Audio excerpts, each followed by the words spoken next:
Hey, Joe Gilder here from Home Studio Corner. Today I want to show you how I set up my StudioLive for normal day-to-day use. I mentioned in a previous video, I mostly use the StudioLive for recording and capture.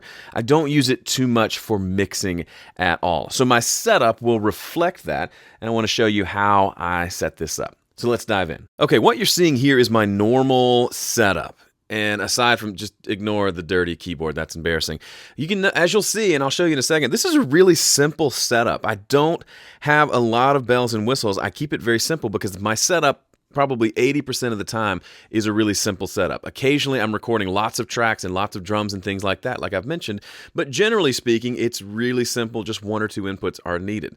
So let me walk you through what I have on the board and also tell you what I don't have, because I think that's also important. So starting over here on the far left-hand side, my first channel, these three channels here are all stereo channels. I use predominantly the user bank. So if you're not familiar with the way the StudioLive works, if we just look at inputs, we can see all of our channels in chronological order, okay?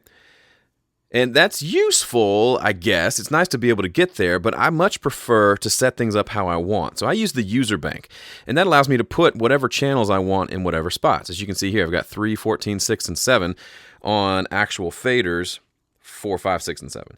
So I can rearrange them as much as I want without having to repatch things in the back of the board, which is cool.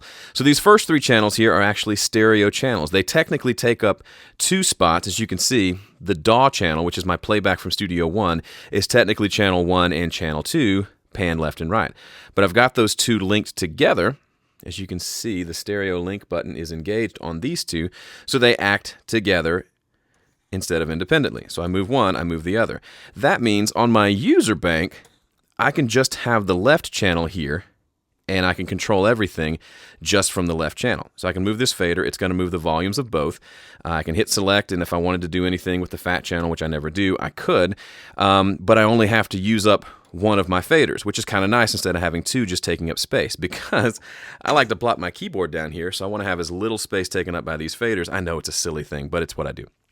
The next channel here is the iMac. Again, this is a stereo channel that I've grouped together, and so I only have the left fader showing. And this is my playback from everything in my studio computer. This is a recent change that I made, but it's really helpful. The Studio One has a tape input that you can switch between the analog RCA inputs on the back of the board or playback from USB, which is your output of your studio computer. But I was always having to hit this button and go over here and change the input from analog to USB and back and forth. So if I wanted to listen to playback from an 1/8" jack that's on my desk, where I could play it back from my phone or my laptop, I'd have to come over here and switch that. And then when I wanted to hear the studio computer, the iMac, I'd have to come switch that. It's no big deal, but I realized, hey, I've got this mixer that has lots of flexibility. Why don't I fix that? So the way I have it set up now is I've got 2 channels for that. One is for my iMac, and that's this channel. And so I just basically told my studio computer, I want you to output all system audio out of channels 29 and 30. Okay, you can go into your settings and you can tell it to, I think it's an audio MIDI setup, to output everything out channels 29 and 30, and it shows up here. And then my laptop is plugged into literally an 1/8" cable that goes to the RCA inputs on the back of the board, the tape inputs, and I have that always set to analog. So at any point, I could be listening to my laptop, my desktop, or Studio One and have them on separate faders, which is super handy and fun because I do a lot of switching back and forth, and it's nice to not have to come over here and physically have to touch it every time I do it. The 4th channel here is labeled VO. That's for voiceover. That's the microphone I'm speaking into right now. I've got it set up on this big honking stand that stays here primarily, so I do lots of videos and lots of sitting here making tutorial videos in front of the computer.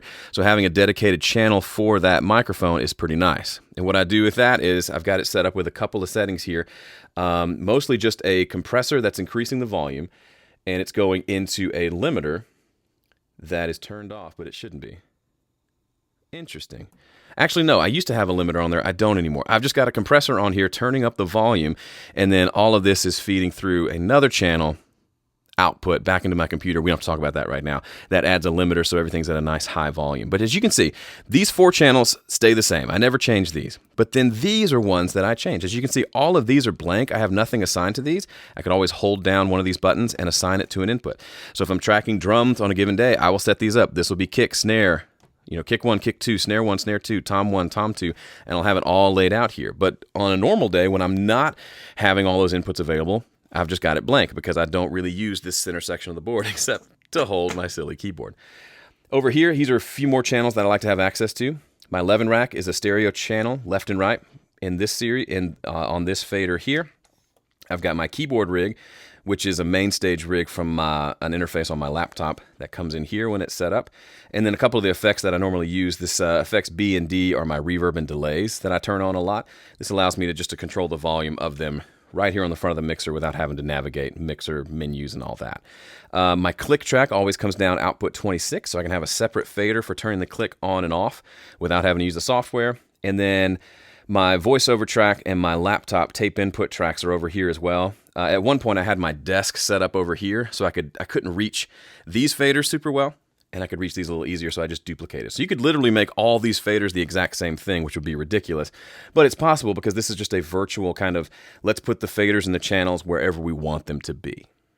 Okay, so that's my very simple setup of the board. That's how I use it day in and day out to get the work done that I need to get done. I can quickly change the inputs here, change these handful of channels on the left-hand side to accommodate the different preamps and things that I might be using. I can even rename them and relabel them if I want to. But that's my very simple setup. I love simple. I don't want to make it more complicated than it needs to be. I just want to have the stuff that I go to regularly within arm's reach. So a little advice for you. Get to know the board. Don't worry too much about setting it up and getting it perfect from the get-go. Spend some time with it, learn what works best for you and your workflow, and then customize the setup to fit that. I'm Joe from Home Studio Corner. Thanks so much for watching. See ya.